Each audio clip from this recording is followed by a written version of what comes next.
Saudi আরবের ইসলামী বিষয়ক মন্ত্রণালয় দেশের সব মসজিদের ইমামদের প্রতি এক বিশেষ নির্দেশনা জারি করেছে। এতে বলা হয়েছে, মসজিদে নামাজের জন্য আগেভাগে জায়নামাজ, লাঠি বা ব্যক্তিগত সামগ্রী রেখে জায়গা দখল করা বা রিজার্ভ করে রাখা সম্পূর্ণ নিষিদ্ধ। মন্ত্রণালয় ইমামদের নির্দেশ দিয়েছে তারা যেন মুসল্লিদের আজান শোনার পরপরই দ্রুত মসজিদে আসতে এবং প্রথম কাতারে স্থান পাওয়ার জন্য উৎসাহিত করেন।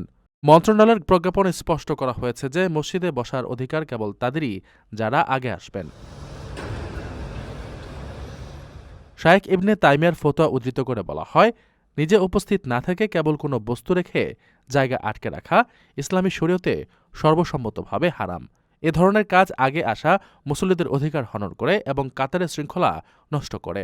এছাড়া যারা জায়গা দখল করে পড়ে আসেন তারা প্রায়শই অন্য মুসল্লিদের ডিঙিয়ে সামনে যাওয়ার চেষ্টা করেন, যা ধর্মীয় ও সামাজিক দৃষ্টিতে গর্হিত কাজ।